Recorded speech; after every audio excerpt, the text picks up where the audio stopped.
Hello दोस्तों, कैसे हैं आप सभी।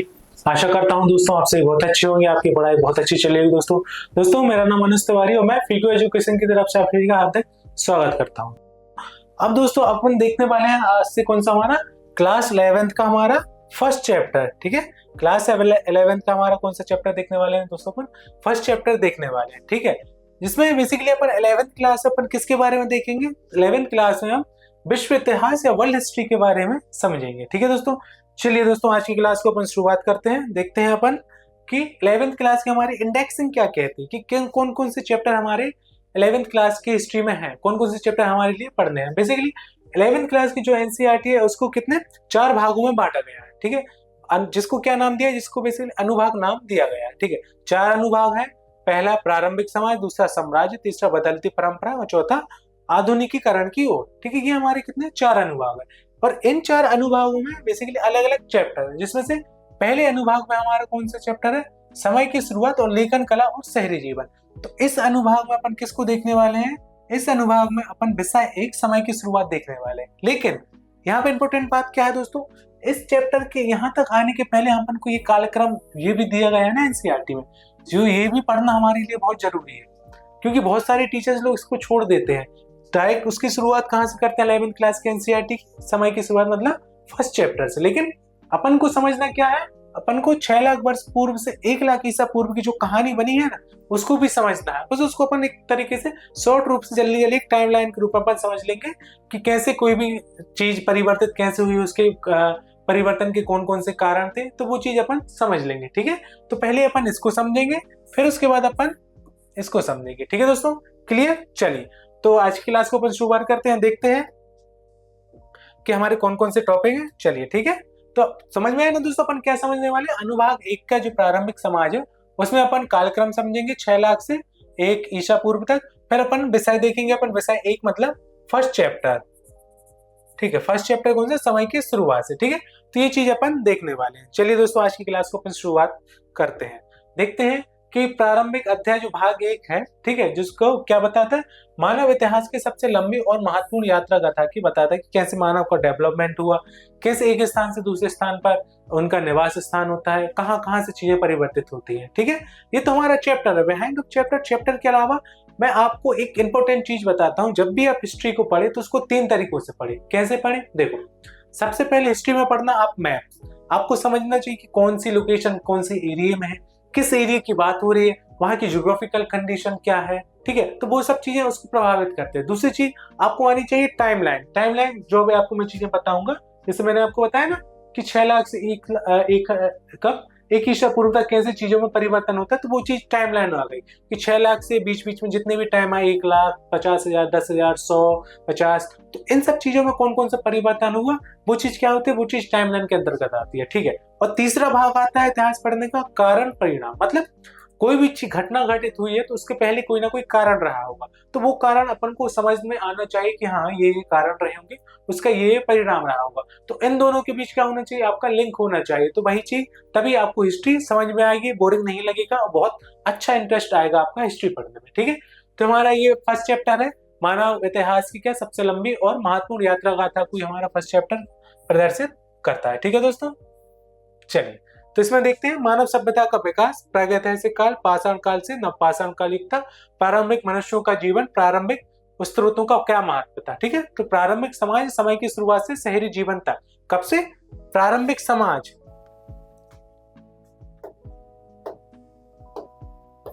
हाँ कब से दोस्तों, प्रारंभिक समाज में कैसे समय की शुरुआत से और शहरी जीवन के डेवलपमेंट तक की अपन जितनी भी विचार, जितनी भी कहानी हुई, जितना भी डेवलपमेंट हुआ है, जो जो चीजों में इतिहास में परिवर्तन आई है, उस चीज को अपन क्या करने वाले दोस्तों, उस चीज को अपन देखने वाले हैं। ठीक है, तो समझते हैं पहले कि सुदूर अतीत की खोज हमें अपने इतिहास को कैसे जान सकते हैं। तो सबसे पहले क्वेश्चन आता है कि हमें अपने इतिहास के बारे में जानकारी कैसे प्राप्त होती है, कौन कौन से स्रोत होते हैं, कैसे हमें पता चलता है कि क्या हमारे इतिहास में है, कौन सी घटना घटित हुई, कौन कौन से स्रोत होते हैं, तो वो चीज अपन देखने वाले हैं। तो सबसे पहले आता है मानव का प्रादुर्भाव। तो लाखों साल पहले अफ्रीका क्षेत्र में कहा होता है, मानव का उत्पत्ति होती है, मानव का प्रादुर्भाव होता है, मानव की शुरुआत होती है। ठीक है, फिर पुरातात्विक साक्ष्य क्या प्रदर्शित करते हैं, हड्डियां और पत्थर के औजार का अध्ययन होता है। मतलब पुरातात्विक साक्ष्य में क्या आता है, हड्डियां और पत्थर क्या किस में आते हैं, पुरातात्विक साक्ष्यों के अंतर्गत। ठीक है, तो अतीत के क्वेश्चन क्या है हमारा, क्या हमारे अतीत की जानकारी हमें किन स्रोतों से पता चलती है, कौन कौन से वो स्रोत है। तो पहली चीज, मानव के प्रादुर्भाव से हमें पता चलता है कि हाँ अफ्रीका में मानव का प्रादुर्भाव हुआ। प्राकृतिक साक्ष्यों में क्या आ जाती है, हड्डियां, पत्थर के औजार, ये सब प्राकृतिक साक्ष्यों में आते हैं। और जीवन निर्माण की जानकारी हमें कहाँ से पता चलती है, भोजन इकट्ठा करने, जानवरों के शिकार करने, ठीक है, ठीक है, भाषा, विचारों की अभिव्यक्ति के तरीकों के माध्यम से हमें उनकी जीवन की, प्रारंभिक जीवन की कैसे शुरुआत हुई, उन सब चीजों की हमें जानकारी मिलती है। ठीक है, अब देखते हैं अपन दो महान युग और एक यात्रा। कैसे, देखो दोस्तों, ये चीज ध्यान से समझना, ये हमारा सेकंड चैप्टर है। ये इंडेक्स देखना आप दोस्तों, ये देखिए, लेखन कला और शहरी जीवन है जो सेकंड चैप्टर है जो हमारा, वो बेसिकली हमारे किसके बारे में, मेसोपोटामिया सभ्यता के बारे में। तो ये दोनों चीजें क्या कर रही हैं, आपस में एक दूसरे से लिंक कर रही हैं। आप पहले मानव की उत्पत्ति समझे, फिर आप समझेंगे कि उसी मानव ने धीरे धीरे डेवलपमेंट करके कैसे नगरों, बड़े बड़े शहरों, ऐसी बड़ी बड़ी सभ्यताओं का डेवलपमेंट कर लिया। ठीक है, तो इसीलिए फर्स्ट चैप्टर के बाद, मानव के प्रादुर्भाव के बाद, सेकंड चैप्टर हमारा प्रारंभिक लेखन कला शहरी जीवन, जिसका क्या नाम है, जिसको क्या कहा जाता है, मेसोपोटामिया की सभ्यता भी कहा जाता है। तो वो चीज रहेगी। ठीक है, तो कैसे बदलाव आया दो महान युग की एक यात्रा, मतलब कौन कौन से कारण हुए जिस कारण से एक खानाबदोश जीवन से हम प्रारंभिक नगर तक का हमारा डेवलपमेंट हुआ। खानाबदोश जीवन का क्या मतलब होता है, इस प्रकार से अलग अलग कबीलों में रहना, घूम घूम कर शिकार करना, तो वो सब चीजें होती है जिसमें लाखों वर्ष तक जंगलों, गुफाओं और काम चलाऊ आश्रयों में जीवन व्यतीत करना ही क्या होता था, खानाबदोश जीवन होता था। वहीं प्रारंभिक नगर कैसे होते थे, मेसोपोटामिया मंदिरों के इर्द गिर्द वैसे व्यापारिक और प्रशासनिक केंद्र किस में आते हैं, प्रारंभिक नगरों की श्रेणी में आते हैं। ठीक है, तो ये चीज भी अपन जब मेसोपोटामिया सभ्यता का चैप्टर पढ़ेंगे बहुत ही डिटेल में, वो चीज अपन सेकंड चैप्टर हमारी देखेंगे। ठीक है, चलिए अब समझते हैं अपन महान बदलाव का।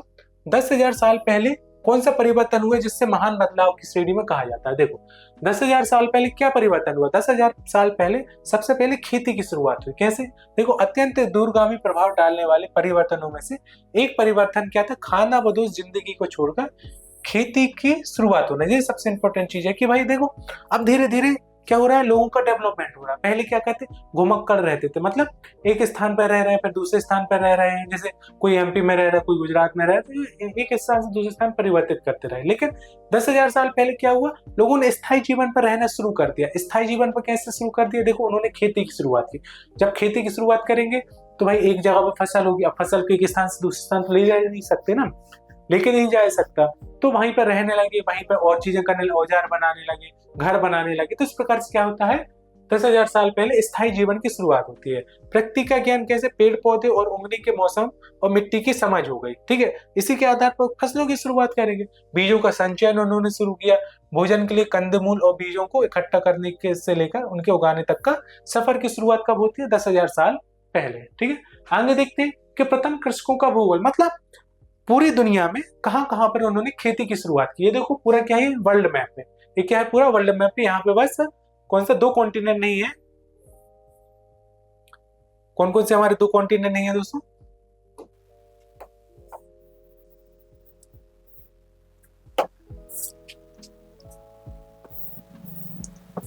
एक हमारा साउथ अमेरिका और दूसरा हमारा कौन सा, नॉर्थ अमेरिका। ठीक है, ये हमारे दो कॉन्टिनेंट नहीं है। लेकिन क्यों नहीं है, क्योंकि बेसिकली अभी हमें उनकी इस चीज में जरूरत नहीं, इसलिए मैंने वो दो कॉन्टिनेंट नहीं लिए। ठीक है, अब अपन समझते हैं प्रथम कृषकों का भूगोल कैसा था, मतलब खेती की शुरुआत कैसे हुई, कहां कहां पे उन्होंने खेती की शुरुआत की। देखो ये कौन सा एरिया आ जाता है, ये पूरा हमारा अरब वाला एरिया आ जाता है। ठीक है, अरब वाले में कौन सी, पश्चिम एशिया वाला एरिया था। इसमें गेहूं, जौ, मटर और कई तरह की दालों की खोज हुई। ठीक है, यहाँ पे उनकी पैदावार की शुरुआत हुई।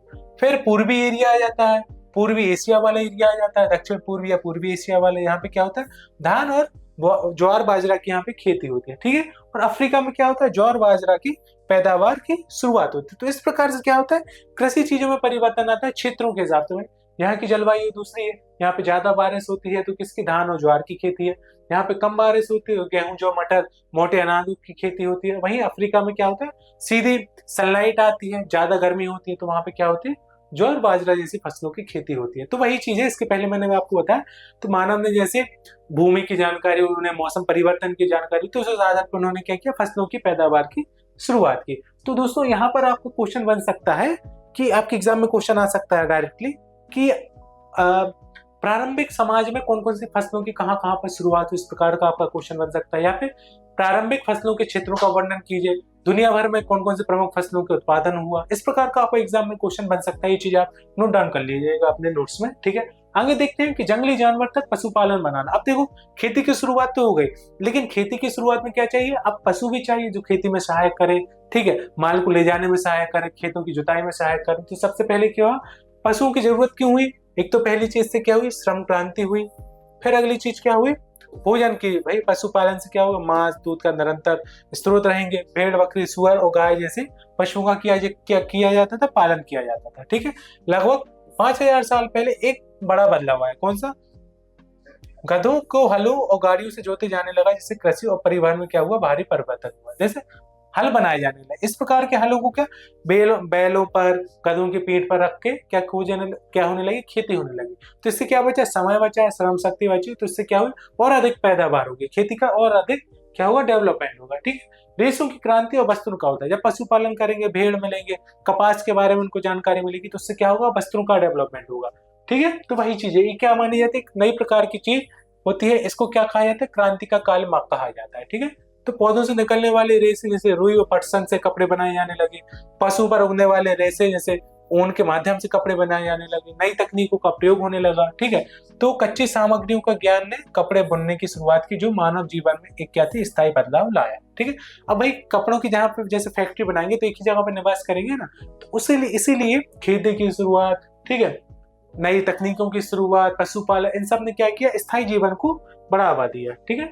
अगली चीज क्या है, स्थायी जीवन का चक्र एक मजबूरी से क्या, सभ्यता तक। मतलब पहले तो एक मजबूरी के रूप में स्थायी जीवन की शुरुआत हुई, कैसे, भाई एक जगह पे लोग रहने लगे तो मजबूरी के फलस्वरूप उनको रहना पड़ रहा है, लेकिन उसी मजबूरी से कैसे एक सभ्यता का डेवलपमेंट हुआ, है ना। तो ये पूरी चीज वही कहानी को प्रदर्शित करती है। जैसे बीज बोना किसको बताता है, कृषि की शुरुआत को, ये पूरा क्रम है, बीज बोना, ठीक है, फिर फसल का इंतजार करना, फिर स्थायित्व आ गया, भाई जब फसल का इंतजार करेंगे तो और भी काम करेंगे, ठीक है, फिर स्थायी घरों का निर्माण शुरू हुआ। तो इस प्रकार से 4 चरणों में क्या होता है, एक स्थायी जीवन की शुरुआत होती है। कौन कौन से 4 चरण, बीज बोना, फसल का इंतजार करना, स्थायित्व आना और स्थायी घर बनाना। तो ये चारों चरण क्या है, एक दूसरे से आपस में लिंक है, और इनका क्या चलता है, ये क्रमिक स्वरूप चलता है, याद रखना दोस्तों। ऐसा नहीं है कि पहले क्या हो गया, बीज बो दिया फिर फसल आई, है ना, ऐसा नहीं, पहले स्थायित्व आ गया फिर बीज बोया उन्होंने, ऐसा नहीं, पहले बीज बोया, फसल का इंतजार, स्थायित्व, फिर स्थायी घर बनाना शुरू किया। तो ये क्या है दोस्तों,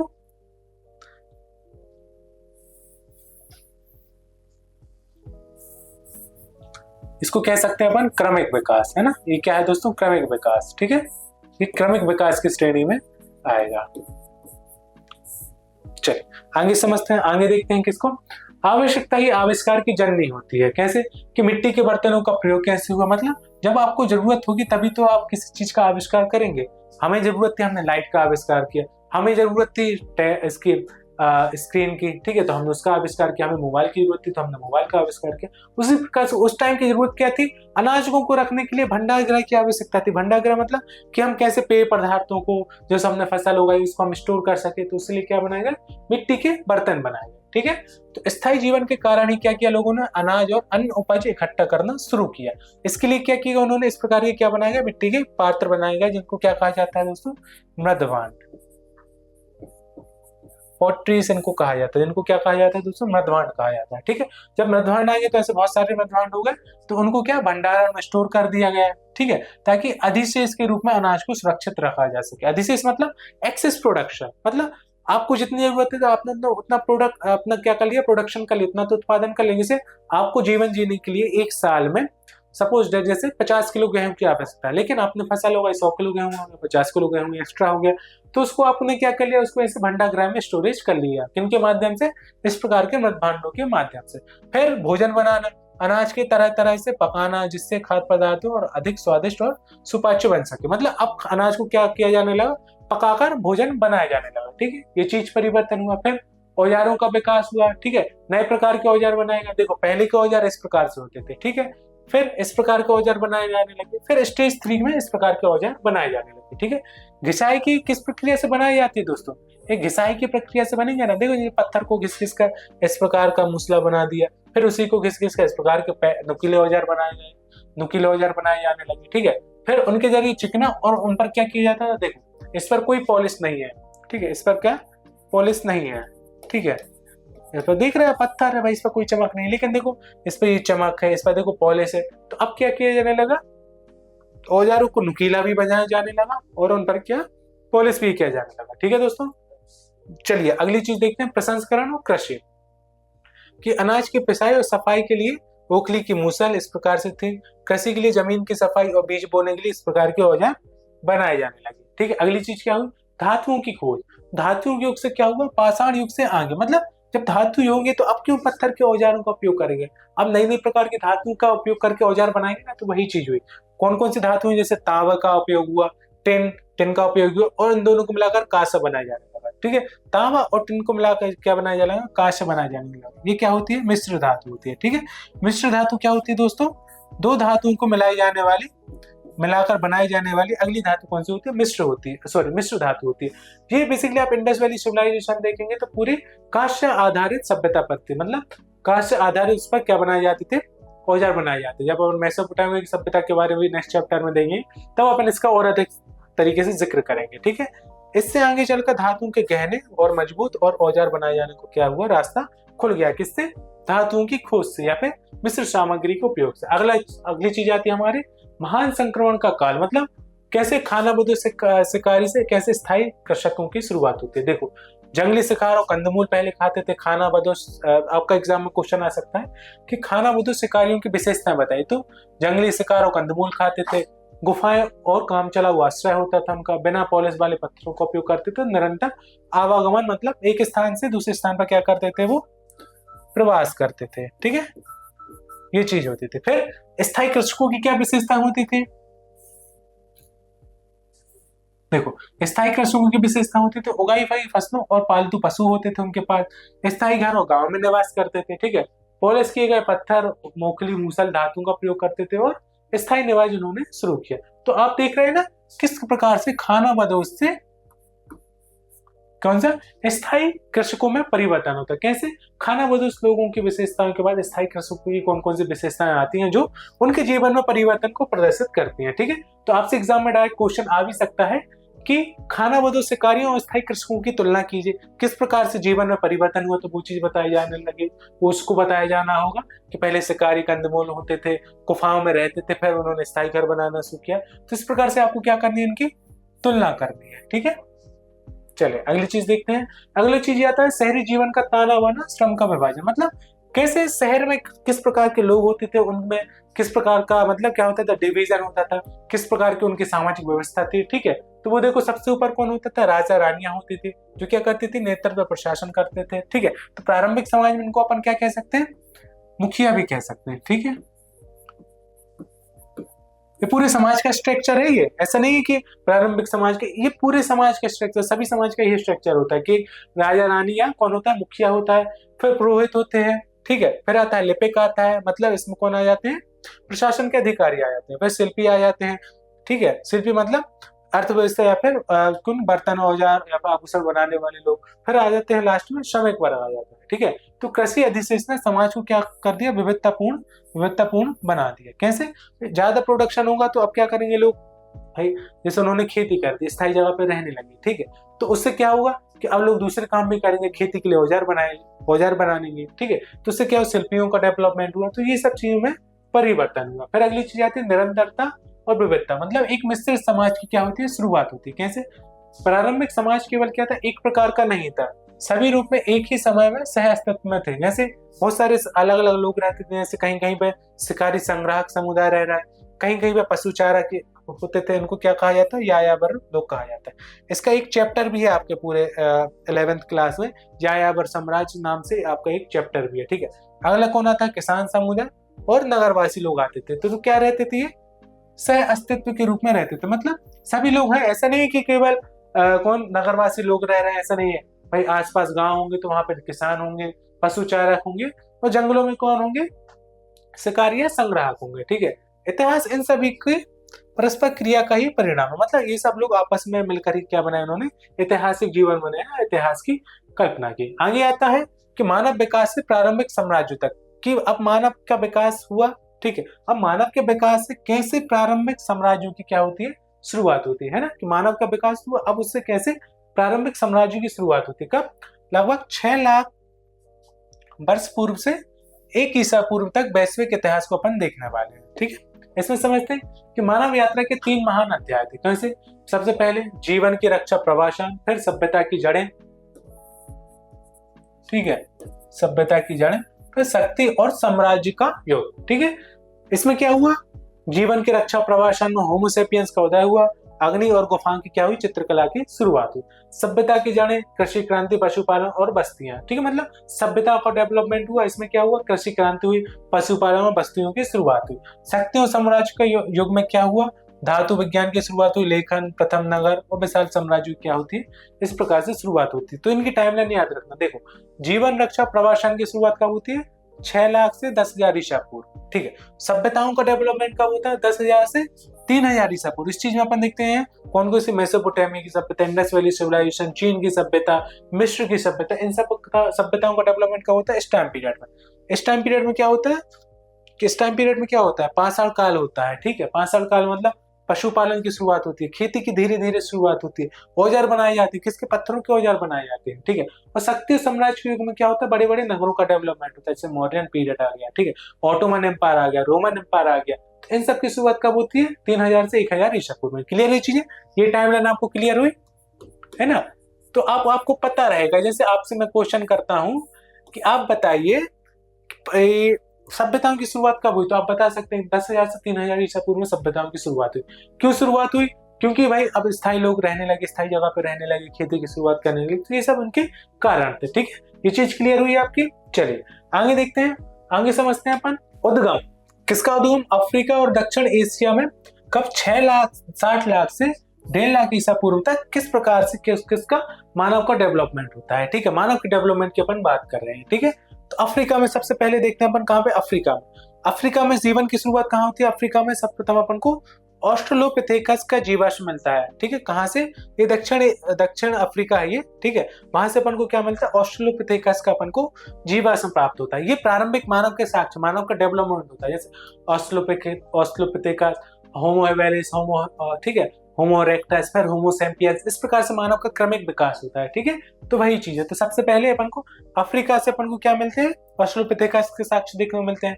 फिर अफ्रीका में ही दूसरा स्थल आता है, कौन सा, होमो सैपियंस के साक्ष्य मिलते हैं। ये कहां से अपन को, इस घाटी से अपन को यहाँ पे किसके, होमो सैपियंस के साक्ष्य मिलते हैं, बेसिकली तंजानिया वाले एरिया से। ठीक है, फिर दक्षिण एशिया में क्या होता है, पाषाणकालीन स्थल की प्राप्ति होती है, कहाँ पे, हमारे इंडिया में भीमबेटका जैसे स्थलों की अपन को प्राप्ति होती है। ठीक है, फिर मानव ने क्या किया, अग्नि पर नियंत्रण शुरू किया।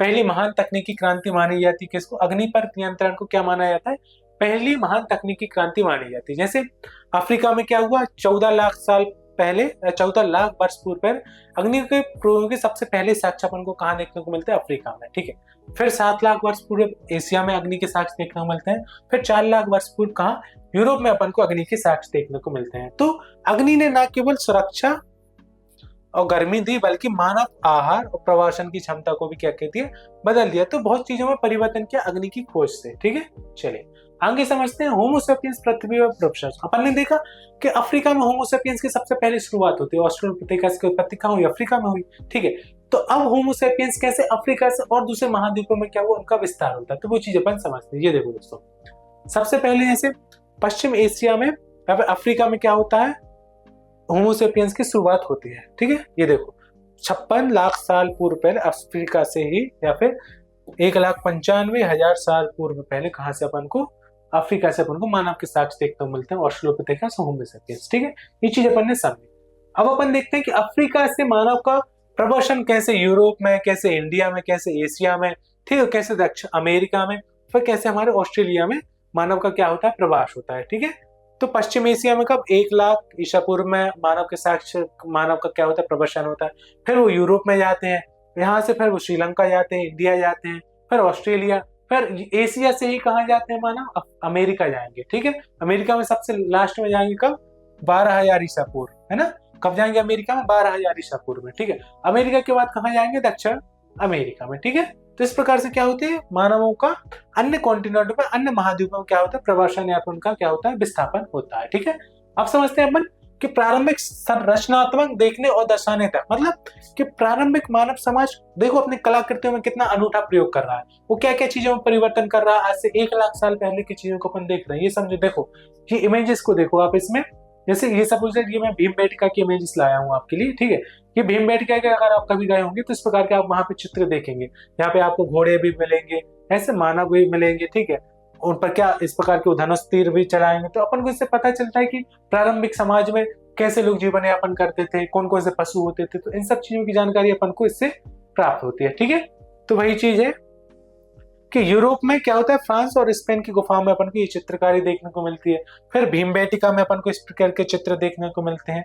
और ऑस्ट्रेलिया के प्रारंभिक चित्रों के साक्ष्य भी हमें प्रदर्शित करते हैं कि प्रारंभिक मानव क्या था, रचनात्मक था। मतलब वो कृषि भी कर रहा है, शिकार भी कर रहा है, और इस प्रकार के से अपने जो जीवन शैली उसका प्रदर्शन भी कर रहा है, किसके माध्यम से, गुफा चित्रों के माध्यम से, ठीक है। चलिए आगे देखते हैं कि वैश्विक क्रांति, ठीक है, कब 8000 से 3000 ईसा पूर्व में क्या होता है, वैश्विक क्रांति की शुरुआत होती है। वैश्विक क्रांति मतलब कि विश्व में सभी जगह अलग अलग चीजों का डेवलपमेंट हो रहा है, खेती की भी शुरुआत हो रही है, उद्योगों की भी शुरुआत हो रही है, मानव का प्रवेशन भी हो रहा है, नए नए साम्राज्यों का भी उदय हो रहा है, ठीक है। नए नए प्रकार की क्या हो रहा है, नए नए प्रकार की सभ्यताओं का भी उदय हो रहा है। तो वो कौन कौन सी चीजें थी, ये सब सारी चीजें मैं आपको मैप के माध्यम से ही चीजें बताऊंगा। इसी प्रकार की सारी चीजें हमारे पेड कोर्स में, यहाँ तो मैप ठीक है कम ही है थोड़े, यहाँ पे जैसे मैप थोड़े बहुत कम है। पेड कोर्स में तो मैं मैप भी लाया हूँ बहुत सारे आपके लिए, क्या ऐसे छोटे छोटे इस प्रकार से ऐसे शॉर्ट पॉइंट्स भी लाए हूँ, इंपॉर्टेंट पॉइंट्स भी लाए हूँ, बहुत सारी कहानियां भी लाए हैं। वो सब आप चीजों कहाँ मिलेगी, पेड कोर्सेस में, ठीक है। चलिए यहाँ पर अपन समझते हैं कि वैश्विक क्रांति की शुरुआत मैप के हिसाब से किन किन क्षेत्रों में होती है, किन किन क्षेत्रों में होती है। जैसे अफ्रीका में क्या होता है, ज्वार बाजरा की शुरुआत होती है, अपन ने पहले देखा, ठीक है। दक्षिण एशिया में क्या होता है, बलूचिस्तान से प्रारंभिक खेती का अपन को बस्तियां देखने को मिलती है, मतलब इंडस वैली एरिया की बात कर रहे हैं, ठीक है। पूर्वी एशिया में क्या होता है, कुटकुट पालन मतलब मुर्गी पालन, ज्वार बाजरा और रतूल, और किसकी यहाँ पे अपन लिख सकते हैं चावल, चावल की खेती की अपन को शुरुआत देखने को मिलती है, ठीक है। पश्चिम एशिया यूरोप से क्या होता है, गेहूं जौ की खेती की अपन को देखने को मिलता है, और भेड़ और बकरियों का क्या किया जाता है, पालन किया जाता है। अमेरिका में क्या होता है, कुम्हर, सेम, कपास, मक्का, आलू, मिर्ची जैसी फसलों की खेती की शुरुआत होती है, ठीक है। तो ये दोस्तों याद रखना कि किस प्रकार विश्व में कौन कौन से क्षेत्रों में, कौन कौन से देशों में कौन से फसलों की उपज हो रही है, कैसे उनका फिर क्या होगा। जैसे यहाँ पे चावल मिल रहा है, यहाँ पे गेहूं मिल रहा है, ठीक है। तो इन दोनों के बीच क्या होगा, व्यापारिक संबंध स्थापित होंगे। तो ये चीजें परिणाम होती है, किसका कारण क्या है, यहाँ पे फसलें अलग अलग उगाई जा रही है, ठीक है, अलग अलग चीजों का डेवलपमेंट हो रहा है, उसका परिणाम क्या निकल रहा है, उसका परिणाम निकल रहा है व्यापार के रूप में, ठीक है। तो वो चीज हो रही है, ठीक है, क्लियर। चलिए आगे समझते हैं, आगे देखते हैं तकनीक का त्रिकोण। कैसा तकनीक का त्रिकोण, मतलब कृषि, अधिशेष और व्यापार। मैंने आपको बताया था कृषि अधिशेष होगा तो उससे क्या होगा, व्यापार होगा, व्यापार होगा तो क्या नई नई तकनीकों के प्रयोग के माध्यम से व्यापार होगा। जैसे कुम्हार की चाक व यातायात, पश्चिम एशिया में आविष्कार होता है किसका, कुम्हार की चाक, मतलब इस प्रकार से नटभान बनाने वाली किसका, पहिए का या चाक का आविष्कार होता है, ठीक है। तांबे का प्रयोग होता है कहाँ पे, यूरोप, पश्चिम एशिया और दक्षिण एशिया में धातु एवं तांबे के प्रयोग से क्या बनाई जाने लगी, मिश्र धातु भी बनाई जाने लगी। उसी प्रकार से हल द्वारा कृषि की शुरुआत कहाँ से होती है, तो मेसोपोटामिया और चीन वाले क्षेत्रों में फसल में क्या होती है, हल द्वारा खेती की शुरुआत होती है। अब समझते हैं क्या, महान साम्राज्यों का उदय, ठीक है। 550 से 200 ईसा पूर्व में किस प्रकार से आखिर महान साम्राज्यों का उदय होता है, ठीक है। उसमें देखते हैं अपन, जैसे फारसी साम्राज्य कहाँ पर रहता है, फारस वाले एरिया में। चीनी साम्राज्य 221 ईसा पूर्व में चीन वाले एरिया में। मौर्य साम्राज्य हमारे इंडिया में 321 ईसा पूर्व में, और सिकंदर का अभियान 336 से 332 ईसा पूर्व में। तो बेसिकली वर्ल्ड हिस्ट्री में अपन चीनी साम्राज्य, फारसी साम्राज्य और थोड़ी बहुत सिकंदर और रोमन साम्राज्य, ऑटोमन एम्पायर, इन सब चीजों के बारे में अपन पढ़ेंगे। मौर्यन एम्पायर के बारे में आपको 12th क्लास में जानकारी मिलेगी, ठीक है। तो एक नए साम्राज्य का उदय कब होता है, 520 से 2000 ईसा पूर्व में, ठीक है। तो फारसी साम्राज्य की आप लोकेशन देख लीजिए, सिकंदर के अभियानों की लोकेशन देख लीजिए, चीनी साम्राज्य की आप लोकेशन देख लीजिए, और मॉडर्न साम्राज्य की आप लोकेशन देख लीजिए कि किन किन साम्राज्यों में इनका क्या था, फैलाव था। अगली चीज आती है इतिहास की गति में घातांकीय वृद्धि। मतलब इतिहास क्या है, ऐसा नहीं है कि एक time full to full development हो रहा है, ठीक है, या फिर लाइनर रूप में चल रहा है, ऐसा नहीं है। क्रमिक विकास होता है, पहले धीरे धीरे कोई चीज का विकास होता है। तो वही चीज है, देखो जैसे 60 लाख साल पहले क्या हुआ, पाषाण उपकरणों की शुरुआत हुई, ठीक है।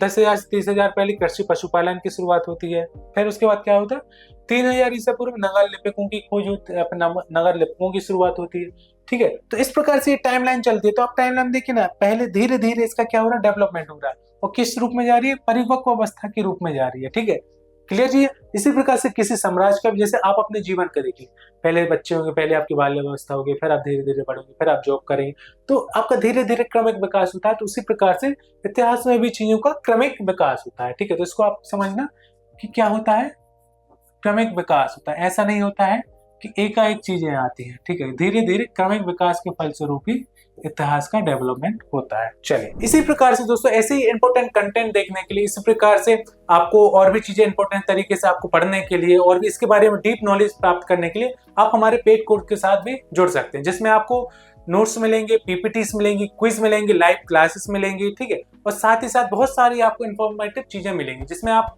के साथ हम लोग क्या करेंगे, आंसर राइटिंग में भी आपके साथ प्रैक्टिस करेंगे। ठीक है दोस्तों, थैंक यू सो मच। अपन मिलते हैं नेक्स्ट सेशन में।